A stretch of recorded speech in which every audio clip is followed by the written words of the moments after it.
Today we've got the Battle of the Kings. No, not that one. Already done a few fights of him though. No, not that king.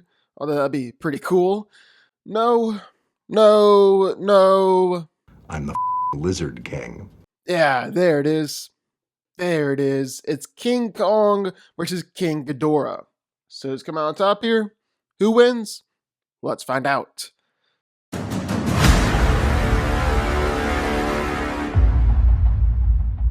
Kong is the ruler of Skull Island, or at least he used to be. Now he's down there ruling the Hollow Earth. Don't know if that's an upgrade or a downgrade, to be honest. But besides that, well, he's one of the most powerful titans out there, to the point where he can be a rival to even Godzilla. And yes, be a rival to even Ghidorah.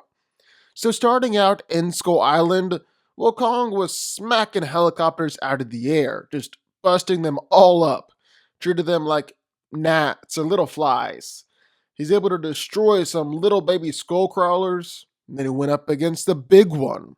Overpowered that guy too, prying open its jaws and tearing out its tongue, bringing some of its guts along with it. So that was Skull Island.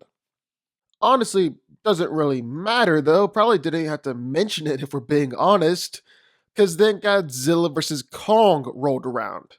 We got to see adult Kong for the first time. And the dude is so much bigger than he was in Skull Island. Like, so much bigger.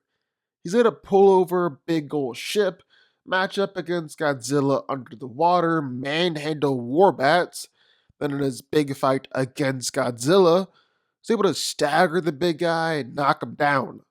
But really, it took him and his fancy new battle axe to put Godzilla down for good.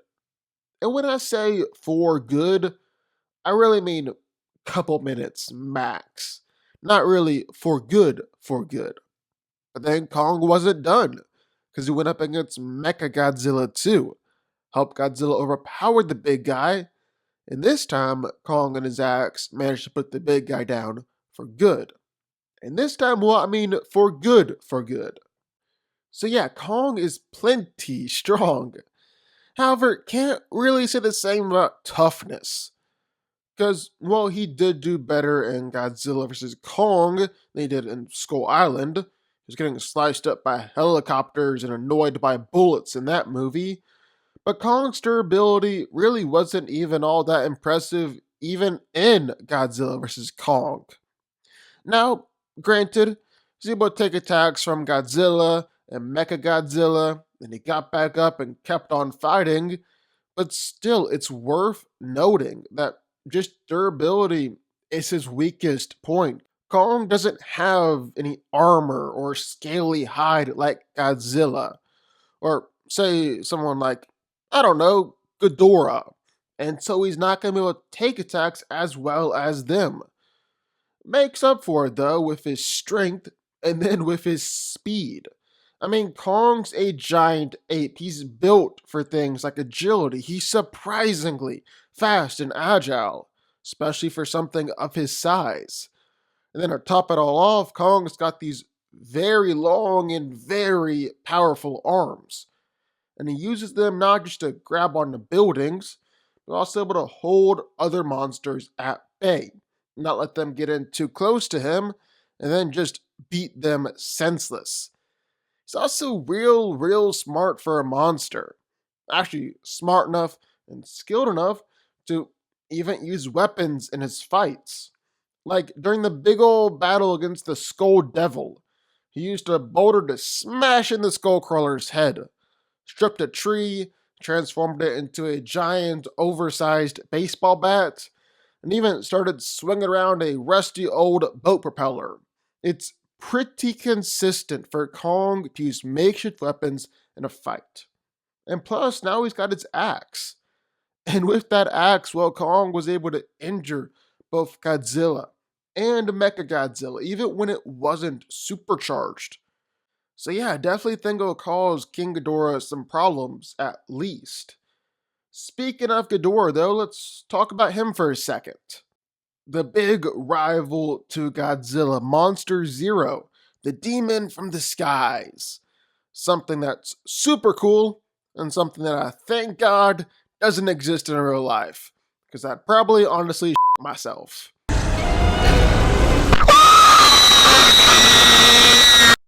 And the first big advantage that this monster has in the fight, really one of the biggest advantages he's got, is that, well, he's just big. It's his size. He absolutely dwarfs Godzilla. Like, just look at that size comparison. And on top of that, Ghidorah is clocking at 140,000 tons. Over 100,000 tons. When you're throwing around that kind of weight, when you're just lumbering around with that kind of mass, well, you're obviously going to be insanely strong, basically without even trying. He's clashed with Godzilla and created shockwaves. Technically, did it more than once. Then you overpowered Rodan, or take the oversized bird out with just one shot. Even Ghidorah's wings are crazy strong, easily smashing apart buildings and just sending them crumbling down to the ground. Top it all off, Ghidorah has managed to overpower Godzilla, choke out Godzilla, and then pick Godzilla up, fly him way up into the sky, and then drop him from the edge of the atmosphere. To make it all the more impressive, the big guy weighs over 100,000 tons. Hear me when I say this. King Ghidorah is able to easily lift and move over 100,000 tons. Do I need to repeat myself? Because I will. Ghidorah easily picked up and flew around with 100,000 tons in his mouth. That's just something else right there. But while Ghidorah is strong, really strong, really strong, he might be even more durable. Bullets and missiles do absolutely nothing to the big guy. They even just bounce off his wings, go flying in other directions. He's taken tons of attacks from Godzilla, shrugged a whole lot of them off. Even took an atomic blast right to the chest from a juiced up Godzilla. As if that wasn't enough, King Ghidorah survived the Oxygen Destroyer, something that killed every living thing within a 2-mile radius, something that very nearly almost killed Godzilla. He had to go back and charge up for a while after the fight. And yet Ghidorah just jumped right back up and went right back at it. As if all that wasn't enough, King Ghidorah has a healing factor. After Godzilla tore off one of his heads, Ghidorah just grew it back. No harm, no foul. I mean, yeah, it hurt him. Ghidorah was in pain in that moment, but he was regrowing his head. Who wouldn't be a little uncomfortable? Then there's Ghidorah's gravity beam, which from the looks of it, is roughly just as powerful as Godzilla's atomic breath. He's pushed Godzilla back a good little while. He's destroyed buildings, used to beat Rodan, even kill Mothra. It took out 2 of the 3 monsters in the movie with just one shot. So that's Ghidorah. We've already talked about Kong. Who's going to come out on top here? Who's winning this fight? Well, the comparison is made even easier here because both of these guys have fought against Godzilla. So we can pretty much directly compare both of them to the King of the Monsters. Now, when Godzilla first went up against King Ghidorah, not really much to go off of there, because the fight didn't go on for very long at all. And even though Ghidorah got his licks in, he also ran from the fight, so who knows if he was running scared because he thought he was going to lose or what. The second time these guys fought, we actually know for a fact that Ghidorah was going to lose, because the director of the movie said as much.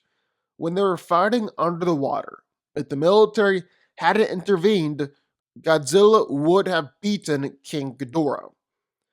But that doesn't really tell us anything too definitive either, because Godzilla also beat Kong under the water.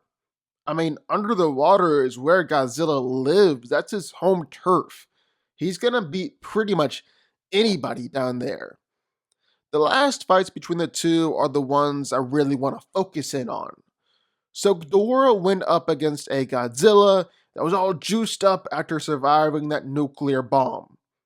And still, it was at best a draw. Actually, check that. It wasn't a draw. Ghidorah was winning. Ghidorah nearly killed Godzilla. Godzilla needed Mothra to sacrifice herself in order to get that power up, become Burning Godzilla. That was the only way he could beat King Ghidorah. Now let's take a look at the Godzilla vs. Kong fight. So Kong did manage to knock Godzilla out, but I mean, would anyone really argue that he was winning the fight up until that point? Kong was kinda running scared, and then got lucky with a hit from the axe. You could actually look at it as Godzilla knocked himself out, because doubt Kong would have done that without the axe being powered up. But then Godzilla was able to pick himself up from that and nearly kill Kong. No power ups required. So you take all that. Take the fact that King Ghidorah is still stronger and tougher. Take the fact that Kong's axe won't be able to power itself up the same way from Ghidorah's gravity beams as Godzilla's atomic beam, even throwing Ghidorah's healing factor. And I think the answer to all this is pretty simple, pretty easy. Godzilla and Kong could probably double team King Ghidorah and take him down. Just like they did with Mechagodzilla, no Burning Godzilla needed. But just on his own, yeah, Ghidorah is just way too much here, way too much. The true king reigns supreme. King Ghidorah wins. But what do y'all think? Who do you think wins this fight? Do you think it's going to be King Kong or King Ghidorah? Sign off down below. Also, be sure hit that like button, the subscribe button, and turn on notifications. Join the DanCo army. And I will see y'all next time.